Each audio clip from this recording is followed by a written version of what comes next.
अस्सलाम वालेकुम नाज़रीन, आपका मेज़बान यासिर शामी आपकी खिदमत में हाजिर है। ये हैं सद्दाम साहब जो कि पिछले 16 साल से नशा कर रहे हैं। चरस भी पीते हैं, इंजेक्शंस भी अपने आप को लगाते हैं, पाउडर भी पीते हैं और जो भी नशों की मुख्तलिफ इकसाम हैं उनसे ये गुजर रहे हैं। इनसे गुफ्तगू करते हैं और इनसे पूछते हैं ये कब से नशा कर रहे हैं और वजह क्या है। वजह इंटरव्यू से पहले जब इन्होंने मुझे बताई, जब आप सुनेंगे तो आपके भी रोंगटे खड़े हो जाएंगे। मुझे बताइएगा कितने अरसे से कर रहे हैं? मैं सर 15 साल से नशा कर रहा हूँ। 15 साल से कर रहे हैं। 15 साल से नशा। वजह क्या है नशा करने की? वजह ये है कि मैं एक लड़की से प्यार कर बैठा था, बहुत प्यार किया, उसने मेरे साथ किया, मैंने उसके साथ किया। मैंने कहा वो अच्छी लड़की है। आहिस्ता आहिस्ता मुझे पता चलता गया कि ये लड़की अच्छी नहीं है, लेकिन मैं फिर भी उसके साथ प्यार करता गया कि यार नहीं, इसको मैं। कितना अरसा आपका रिलेशन रहा? मेरा रिलेशन उसके साथ तकरीबन कोई 12 साल रहा। तो आप लग भी पढ़े लिखे रहे हैं, तो तालीम कितनी थी आपकी? मैंने B.Ed किया है। B.Ed किया हुआ है।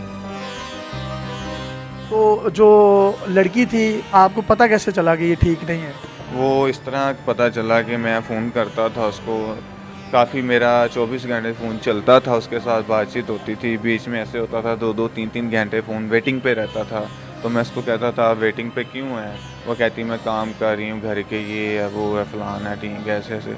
तो मैं कहता था ठीक है, 1 दिन होता है, 2 दिन होता है, घंटे का काम होता है, 2 घंटे का काम होता है, लेकिन आप 6-6 2-2 3-3 घंटे गायब रहती हो, आप झूठ बोल रही हो मेरे साथ। कितने अरसा आपका रिलेशन रहा था बताइएगा दोबारा? 12 साल से। 12 साल रिलेशन रहा।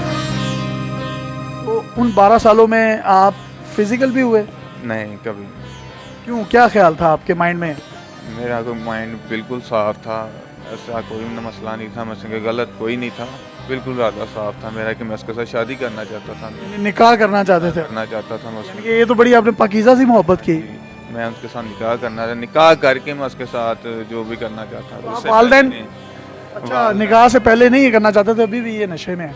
तो मुझे ये बताएं कि वालिदैन जो थे, आप तो बड़े खूबसूरत भी होंगे माशाल्लाह, अभी भी हैं, यंग हैं। माशाल्लाह बहुत खूबसूरत था मैं। मेरी पिक्चर पड़ी हुई है, बहुत प्यारी पिक्चर है मेरी, मरी की पिक्चर है, निरान की गान की पिक्चर है।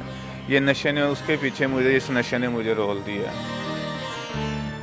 यार आप ये सब कुछ छोड़ दो, अगर वो चले गई है तो दुनिया भरी पड़ी है और मिल जाएंगी खूबसूरत लड़कियां। सर नशा छोड़ने की कोशिश कर रहा हूँ लेकिन नहीं छूटता, तकलीफ होती है, जिस्म दर्द होता है, बहुत बुरी हालत हो जाती है। जैसे तो वालिद साहब हयात हैं आपके? वालिद साहब फौत हो गए मेरे ही गम से, मेरी ही टेंशन लेके वो बीमार हो गए, परेशान हो गए कि ये मेरा बच्चा क्या कर रहा है, एक लड़की के पीछे लग गए, नशे पे लग गया और अपनी ज़िंदगी ख़राब कर ली है इसने। तो नहीं, वालिद साहब भी फौत हो गए, वो आपको लड़की भी नहीं मिली, तो फिर तो कम से कम माँ का या बाकी बहन भाइयों का तो ख्याल करें ना। वो तो बस ऐसे ही है, ख्याल क्या करें, अब नशे पे लग गए हैं। वो भी कहते हैं कि यंगस्टर्स को, लड़कों को कोई पैगाम देना चाहेंगे? ये मैं उनको ज़रूर कहना चाहता हूँ कि ये जो प्यार मोहब्बत इश्क ये कस्में सब झूठी हैं, धोखेबाजी है ये बस हर बाग दिखाती हैं, बाद में किसी और के साथ बातें करती हैं। आपका बाप तो कभी वापस नहीं आएगा? कभी भी नहीं। वो कहाँ आएंगे वापस, वो तो मेरे गम में चले गए, वो वापस आ नहीं सकते। तो जी बड़ा एक सब कुछ मिल जाता है दुनिया पे, सब कुछ मिल जाता है, माँ बाप बहन भाई नहीं मिलते। बड़ा ज़बरदस्त मैसेज है कि लड़कियां फिर मिल जाएंगी लेकिन आपको माँ नहीं मिलेगी, आपको बाप नहीं मिलेगा। ये इनकी दर्द भरी कहानी है और हर कहानी के पीछे एक असल में कहानी होती है। ये कहानी मुआशरे को इस सूरत में नज़र आती है, लेकिन behind the scene what is going on actually, वो आज हमने आपके साथ या आपके सामने रखा है। थोड़ा सा मैं भी ज़रा साइंटिस्ट हो गया हूँ। अपने मेज़बान को इजाज़त दीजिए, देखते रहिए डेली पाकिस्तान। इनकी रिहेबिलिटेशन के लिए जो कुछ हम अपने ताईं कर सके हम ज़रूर करेंगे। अल्लाह हाफ़िज़।